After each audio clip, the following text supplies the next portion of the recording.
Hello, this is Deborah Klée, author of The Borrowed Boy and Just Be. Each week on Castaway Books, I invite one of my favourite authors to tell me about the books which have inspired their life and influenced their writing.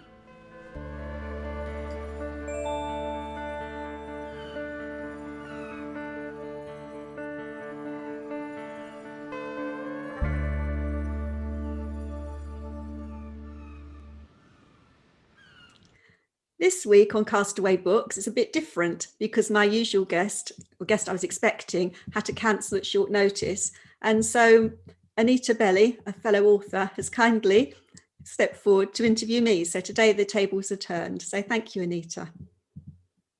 Hello, Deborah. Thanks for asking me. It's really interesting being on this side of the equation because I was one of the earliest interviewees on this programme. It's great to be here. And let me introduce you, for those who don't already know who you are, I'm sure they do. Deborah Klée, author. You've written 2 books so far. You've published 2 books so far, should I say. And the first one, The Borrowed Boy, published in 2020, in the summer of 2020, won awards as Chill with a Book Award, cover and Book of the Month. And you were also shortlisted for another award. I've got a reference to it here. It's the Deviant Minds Award, but I also heard yesterday that I've got another award on that book, and that's the Bragg Medallion, which is from the States for indie authors. So I've now got 3 awards on that, and was shortlisted for Deviant Minds Award. Fantastic. Well, congratulations. And you're currently producing your 3rd book. So we can talk about that another time. So today on Castaway Books, you've chosen 5 books which you would want to have with you. Would you like to tell us what the first book is? Yes, my first book is A Little Princess by Frances Hodgson Burnett, which I think most people know, Little Princess, because it's been televised as well as the book. Yes, it has. The reason I chose that one is because when I was a little girl, probably about 7 years old, my beloved grandmother used to go to the local church. She lived in Hampstead, around Gospel Oak End, and she used to go to the sales at the church and come back with these really old books, you know, with the coloured frontispiece in them, Christie's Organ, Little Princess. I've still got them. I'm looking at the bookcase opposite because they're still there. And all these books were about, just like as in The Little Princess, were about sort of saintly little girls. And I think that must have influenced me, that I decided I had to be a very good girl from when I was very young. Yeah, well, I think it's an interesting choice. And the thing about very old books when we're young is the smell of them and the feel of them. And it really can help to get you hooked. So how has this book influenced your life subsequently? What were you doing at that time? I was about 7. And looking back, I mean, these books, not just this book, but these books that she brought me, did have a big impact in a number of ways. First of all, the fact that, as I say, they were about sort of saintly, too good to be true little girls. I kind of modelled myself that I wanted to be like them.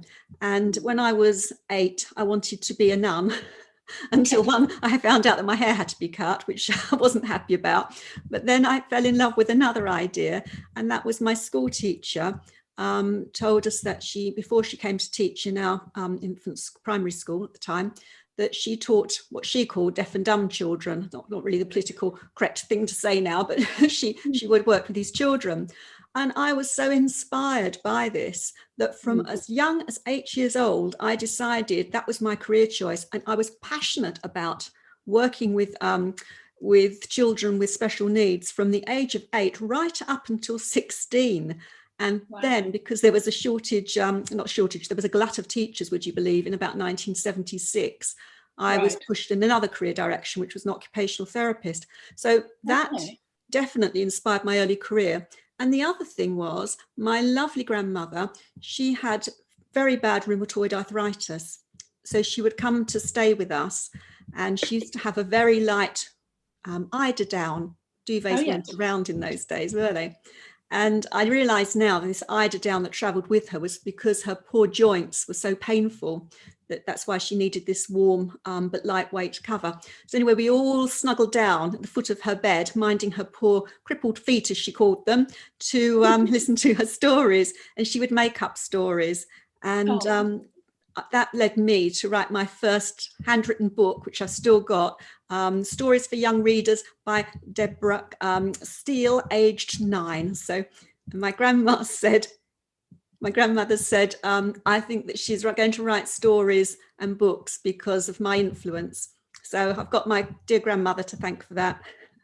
It's interesting, isn't it, how those key people in our lives, if they affirm what we're doing, it's almost like we're given permission and there's an expectation and you know that it's a good thing for you to be doing. I think that's really interesting. Yeah, and it's interesting how people have influenced our lives through the books that they have chosen for us as well. So moving on to your next book, presumably as an adult, you then moved on into your adult life. What was your next book then? Well, the next book I've chosen was from a book that I had to do for my English GCSEs, but I fell in love with. It was The Rainbow by D.H. Lawrence. Yeah. Lovely. And after reading that, of course, I then went on to read Women in Love, but I read every one of D.H. Lawrence's books after that, just absolutely adored his work. But what it was about The Rainbow was, and Women in Love, was about these Branwen girls, because they were passionate, courageous women who flaunted convention. And I was still pretty much a good girl, but I wanted to be a bit more like them. You go through that period when you're in your teens. And my friend and I, we would both sit and read quotes from that book. And it just was about womanhood, growing up, maturing womanhood, and the world being ahead of us. I remember sitting with my friend in her bedroom. We used to have tomato soup from mugs that her mum would bring up to us. And I remember her room had all these orange walls. And we were sitting there. And I remember my friend said to me with great passion, "Do you know the world is our oyster? We can be anything and do anything that we want." And at 15, we just both looked at each other, like it dawned on us how wonderful it was and what lay ahead of us. So for me, that book's all about all the possibilities that come when you're on the verge of adulthood, discovering who you are. Full of hope and expectation. And I think it's yet another book where you're finding role models within the world of books that can help and support you to be the person you want to be. You have quite a strong sense of spirituality, I think, which is interesting. So that was the impact of that book. And I was just going to just say so. When I interviewed you about a similar stage of life, you said a similar thing, and it seems to be a thread that's coming through with when I interview authors, that sort of age where you're looking and trying out different roles, and how young women and young men do find that from their books. So yes, I've just exactly what you were saying. Yeah, trying on identities, and I think finding a way of being able to do that.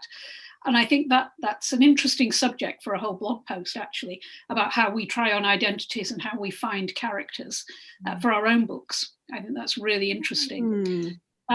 So that was book 2. Book 3, you go in a slightly different direction. Tell me about that. Well, 3 were my college days and my early 20s, when I got a bit of I got very interested in Jungian. I can't say the word. Carl Jung, the philosophy of Carl Jung, Jungian theory. And that time I discovered Hermann Hesse, and I read all of Hermann Hesse's books as well. But Siddhartha was where I started, and that was about an Indian Brahmin who cast off his wealth to seek spiritual enlightenment. But it's all about all the different philosophies, and we're discussed through it. And all of Hesse's books are sort of deep in philosophy, with some amazing ideas to explore in them. Glass Speed Game, Steppenwolf. So haven't read Hermann Hesse for years, but I used to read and read him at the time. I think like you, I read Hermann Hesse at about the same stage at university, actually. And it is that exploring. So we've explored ourselves. We found role models, from the perfect little girl that we wanted to be to the more fully rounded woman. And now we're exploring the spiritual side of ourselves, away from our family and our traditional religious or influences from our childhood, into our own spirituality and finding out what that is. So what was happening to you at that time when you were reading Steppenwolf? No, it wasn't Steppenwolf, it was the other one. Siddhartha, yeah. Well, it could have been that as well. I read all of them. Okay, so at that time, I had achieved my aspiration and wish to become an occupational therapist, which I'm just mention something about that because this was very important to me, as a spiritual learning, I suppose, or a learning about life. I desperately, passionately wanted to be an occupational therapist with all my heart. And when it came to, I was doing my exams and I was so desperately wanting to be this OT that even doing the exams, my GCSEs and mock A-levels, I would come out in boils, I would be shaking. I was in such a state because I wanted it so much. And then I got a letter from the clearinghouse, which was just a computerized letter that told me that I was studying the wrong subjects and we suggest you seek another career, because I was doing art instead of biology, and my teachers at that time just didn't know what occupational therapy was. So I was absolutely heartbroken. And so I just decided, right, I'm leaving school. I've done my mock A-levels. I'm just going to leave without doing my A-levels and get a job. And I got a job in an insurance company because I couldn't be an OT. I didn't want to be anything. I might as well just give up. So, and then just by a miracle, I have to say, it was a miracle, I got a letter inviting me for an interview at the London School of Occupational Therapy. And I went. And at the interview, after telling the head of the school how desperate I was to be an OT, she said to me, well, if you did your A-level biology, if you did your maths GCSE, and we invited you next year, would you come back? And I said, yes, I would. And then a few days later, I got a letter saying, as I'd got those qualifications, which I didn't, I was invited to start that September. So nowadays you wouldn't get away with it, but I did. I got in without my qualifications. They never discovered me, and I went on to have a very successful career as an OT.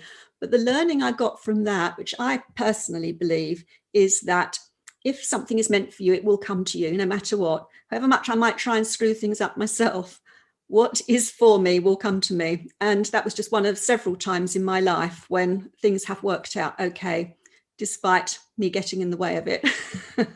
And it seems that your first career choice originally was a teacher, and you couldn't do that because there were too many of them. So you then decided to be an OT. But yes, it came to you rather than you having to chase it. Were you? Did you ever feel that you wished you'd become a teacher instead? No, because the reason I wanted to be a teacher was because I wanted to teach children with a disability. I had no idea about what OT was. I hadn't discovered it. And then I was watching a documentary and I remember it was an OT going through a caterpillar tunnel with a child, and was doing some play therapy with this child. And I had the aha moment. That's what I want to be. I just recognized it with a spark of recognition. And like so many things in our life, we get those aha moments. We're inspired by something and then we're led to our path. So teaching was never for me. The element of the teaching was the children with special needs.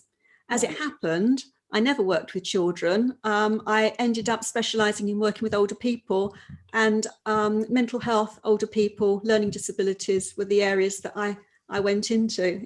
It never was children. It got me on the right path. Yeah. It's interesting, and again, that found you became that person, you grew into it. Tell me about Kenneth Cabbage. Just right out of the blue, in case I didn't bring it up. Okay, yes, Kenneth Cabbage did come into my life around that time. Great name, that's why I remember it. He was called KC by his friends and by me, which was short for Kenneth Cabbage. And when I had finished at college, my OT college, I was still living in a bedsit in Hampstead, and all my friends had left and disappeared to do other things, adventure. And I had to wait for my results to come through. And I didn't want to go back home to my parents. And so I'd been out in the States the summer or two before with the girlfriends. We'd been hitchhiking, doing crazy things that my mother never knew about. Thank goodness my daughter never did stupid things like me, but there we go. And I'd met a man called Kenneth Cabbage, and his friend. And he became my pen pal. So he would write to me. And he'd written to me several times to say, why don't you come out and see me? And he sent me a check for $100 to help pay with the fare. And then I suddenly thought, why not? Why don't I just go and surprise him? So I left my Hampstead bedsit with my rucksack. I think I phoned my mum that morning to say I'm off. I got a standby Freddie Laker. I got the connection to Tucson. I did all of this. And a silly girl that I was standing there in Tucson, which is a good couple of hours drive from Bisbee, Arizona, where he lived. And then I realized I'd only got his PO box number. I didn't have his address, and it was like 2 and 3 in the morning, and he didn't know I was going to arrive. Oh, but yeah, fortunately, my angels were with me again, because this black guy just in front of me in the queue, when I told the taxi driver, my dilemma, he said, hey, I know Casey. And he jumped in the cab with me, and he took me right to Casey's address in Bisbee, Arizona. I mean, gosh, what a risk. Angels being in our paths. and so many great stories as well in our past. And I think that's one of the things about getting to our age and being authors. We have a well of experience, and I love your stories. I think that's a great one. Moving on to your next book, this is a really interesting choice, and the reasons behind it. So tell me something about your next book. My next choice is My Son by Howard Spring. It could have been any one of them, and I could tell you all their names because I've got all the books in front of me in my library, which I had to really try hard to find, because lots of them went out of publication in the 60s, because Howard Spring has long been gone. But I discovered his books through the library. And My Son and Shabby Tiger were both televised in the 70s, but I discovered his books through the library. I love his writing. I did then, I've read it recently, and I was a bit disappointed because styles have changed, because he wrote these way back in about the 40s, I think, 40s, 50s. But what I love about his stories is the way characters meet other characters in their life that become almost like family, and how people come into his lives. And then there's this whole weaves together all these communities of friendships and different generations. And they're all set in Yorkshire, I think it is. And they're always walking everywhere across fields, as they did in those days. So it sets you back to a different period of time, which was actually the era that he was writing in as the present, because it was the present time then. But the reason I chose this book was because the link it had with my dear father, because one of 4 children, my mother was the one who stayed at home with us all the time. I was very close to my mother, and I would always phone up and say to my dad, can I speak to mum? And one day my mum said, can't you just speak to your father before you speak to me? And it was awkward because I didn't know what to speak to him about. But apparently my father's told me, even quite recently in the last few years, that I reintroduced him to the love of reading. He hadn't read fiction for a long time, probably not since he was at school or as a boy. And I lent him or gave him Shabby Tiger, or My Son. I think it was Shabby Tiger. And he absolutely loved it. And he just kept talking to me about this book. And then I shared all of the books with him. And then we had a connection, something to talk about. And actually I became very close to my father. He's became a really good friend, but books were the bridge that connected us.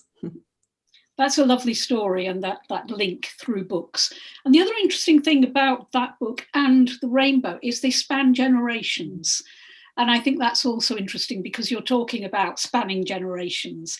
And I think that's interesting, that notion of life continuing and the unintended consequences of one thing knocking onto the next generation.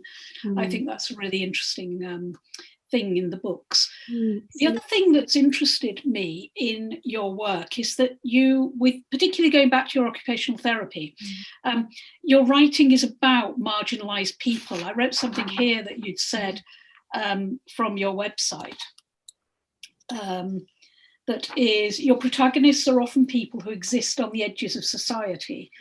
And you said, I like to give them a voice so that they're heard and write them a happy ending. And so your books are about self-discovery and the power of friendships and community. And that seems to be reflected in your choice of books so far. That's true. Yes, that's true. I ended up, it's great jumping ahead in my life, and I won't go about it too much because it's not that interesting, but I ended up having to write, through my work as a management consultant, writing safeguarding adult reviews, domestic homicide reviews, where people die as a result of abuse and neglect. And it's a bit like writing a story, because I have to interview lots of different people, every organisation that's been involved in the care and the person's family after they've died, and then piece that together as a story. And whenever I do that, I always like to make sure that the person who has died as a result of abuse or neglect, that their voice is heard, that we understand the person they were and how they might have experienced things. But they're all very sad endings. So when I write my stories, I like to write them a happy ending. I could never write about murder, or I couldn't write psychological thrillers because it's too close to home for me. I've written real stories about that. So I like to write happy endings. Excellent. And so for your final book, are you going to have a happy ending to your Yes. You know, the last book's the hardest to choose. And I found this with all the authors I interview. I think for two reasons. One is because the memories that we have right up to perhaps the age 30 are very much memories that shape us, because we are so, at that time, we're doing things for the first time, we're discovering who we are. So those have much more impact. Also, there weren't as many books around then. Whereas when you get to the latter stages of your life, there's so many more books to choose from. By then, we've become avid readers and we get through so many of them. And they perhaps shape us less. So I found it hard to choose, but I chose The Cashmere Shawl by Rosie Thomas, because I absolutely love her writing, because she has been my companion from when she wrote her first novel. I read all of her novels. So they sort of chart all of my years from perhaps book 4 right through to the present day. The Illusionists was the last one I read, or was it the one that came after that, Something's Daughter? But anyway, her recent ones. I was privileged and really excited to meet Rosie Thomas at the Frinton Literary Festival, and she was lovely, and she emailed me to help me with something afterwards as well, so she's wonderful. But I love The Cashmere Shawl because it covers exotic places. It takes us to India and Pakistan. It's one of those lovely dual timeline stories, which I love. Again, intergenerational, you know, grandparents, daughters.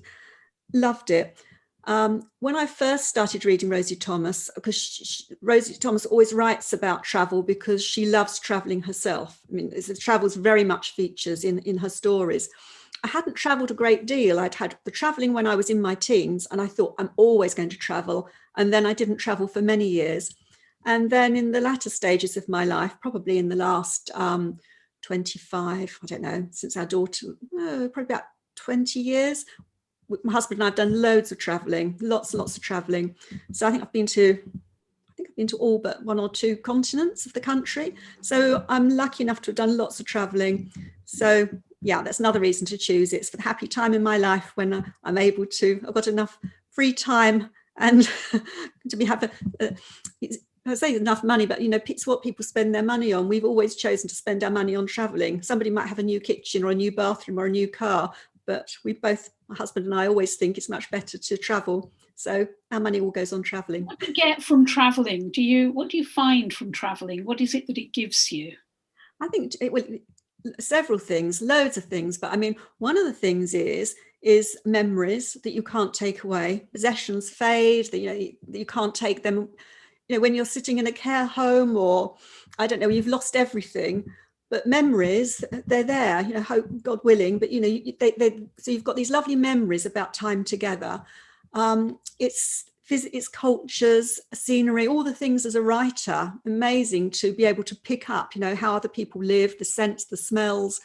So yes, great inspiration for that. The adventure, you just don't know what's going to happen. You can set out on a journey, but the whole thing about traveling the journey is you never know what's going to happen. And right from when I was very young, and you just took off on that fateful day when I went to Bisbee, Arizona, with no plan at all.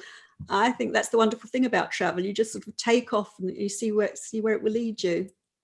And I think that's interesting as well at the moment, because we can't go anywhere. Yeah. And I think as writers, I was just talking to a colleague just an hour ago about how as writers we need to keep refreshing ourselves and our inspiration, and we get so much richness and depth from traveling and witnessing other people. We can travel through books, and I think that's one of the great things about this choice of book, that we can travel into another world, into another culture, and it has such richness and depth.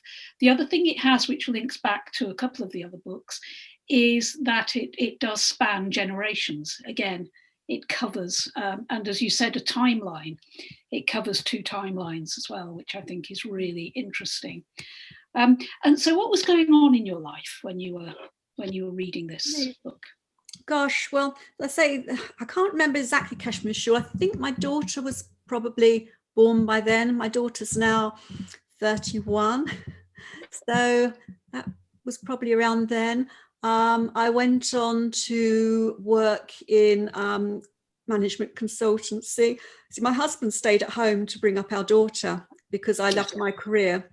And it meant that I'd got as far as I could in my profession. I'd got the most senior role. And the combination of always wanting to improve things, I got as far as I could. And I thought, well, if I want to improve things, I've got to go to another level to improve them. Oh, well, I can see things that need changing here, so I've got to go to another level. It was never really about money or status. It was always about wanting to improve services in health and social care. But I did need to earn a good salary because I needed to support my family. And I carried on supporting the family right up until the end of this month, when I finally retire. Wow. To write full time. Yes, so I've really enjoyed my professional career, and writing came much later. I never would have dreamt that I would have been a published author as I gave up my career. It's just it's the cherry on the cake. And yet you started writing stories at 9. Yeah. And 9 years old, and so that storyteller is in you. It's in all of us, and you were able to release it at the right time for you, which I think is fantastic. Yeah, I love the way your work has fed into the stories you're currently writing, with happy endings as well. Is there anything else you'd like to tell us about your choice of books, or we have a couple of minutes we can. You got me on the spot then. What have I not said? Let me see.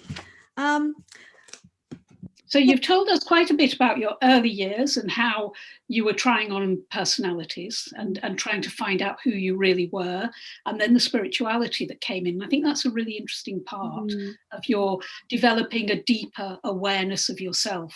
I think that comes across in your work, and when I speak to you, that notion you really know who you are. Oh, that's good. You have triggered something just to say is a couple of things. One is that as well as writing my novels, I write my blog. And the only reason I started writing a blog was when I found that I needed to market my books.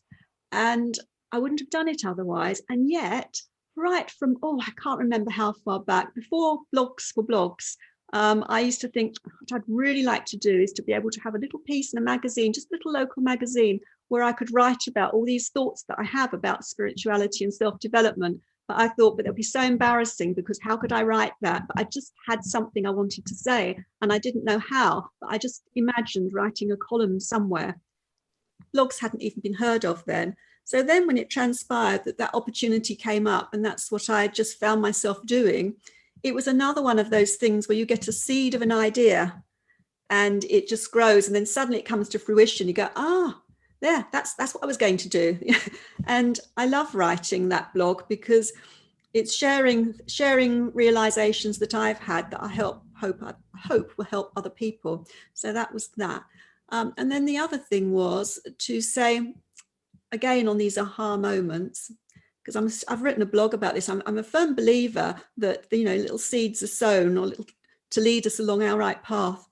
But oh gosh, I can't remember how many years ago, probably about 20 years ago, I was reading a book. And in that book, it was a novel, the character happened to be living by the sea. It was more than 20 years ago because I wasn't living by the sea then, but the person in the book was a writer who was living by the sea, and they would write for a couple of hours in the morning. They would have a walk along by the sea, they'd have lunch with their girlfriends, and they would write for a couple of hours in the evening.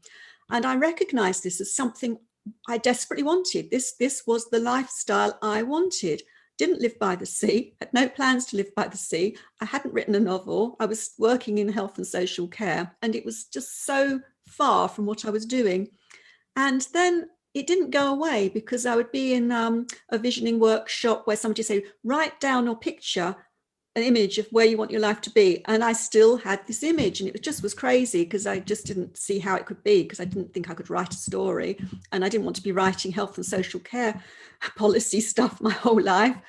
And then gradually, little by little, edged towards that. And now here I am living by the sea, writing in a couple of hours, morning and evening. And in other times I would be having lunch with girlfriends. So it just, I think sometimes you just recognize things in your life that come to be. I think that's true. And I think for you especially, I think you're very astute and you're very self-aware. And I think that that's part of your personal and professional development, your internal, what is it you call it? You've done the internal work. You've actually done that. And it does come across in your writing as well. I think that's really interesting. Thank you. So, thank you for sharing those 5 books with us.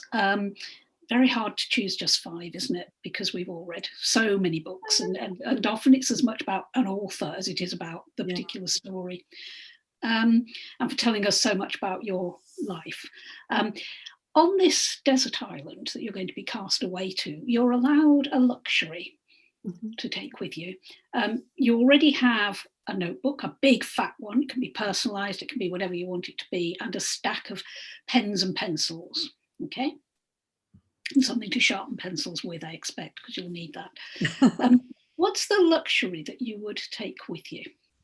Moisturising cream.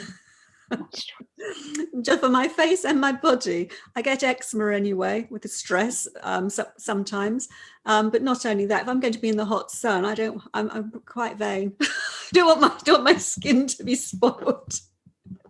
But you won't have a mirror, so no one will know. Just no. You won't notice it. So you'll know. And it's not a nice feeling, is it, having tight skin? And when I'm discovered, I don't want all the cameras to be on me and have my face looking like leather. So excellent. That's wonderful. And which of the 5 books would you take if you could only take one? Gosh, that is so hard. I think I would take the cashmere shawl. Well, actually, no, I wouldn't. I'd take the rainbow. Because I could read that again and again. and find an edition that has the sequel to it as well. Yes. Or maybe if I could perhaps I could have the complete works of D.H. Lawrence. I'd love that. That's a good idea. Get a complete works and a box set. Brilliant. Thank you. Thank you so much, Deborah, for sharing your Castaway books with us. Thank you for stepping in at the last minute. My pleasure. Bye, Anita. Bye. I hope you enjoyed listening to this week's episode of Castaway Books. References for all of the books discussed in this show can be found on my website, which is www.abrahkdeborah.wordpress.com. It's the letter K and then my name, Deborah, Deborah. So until next week, goodbye.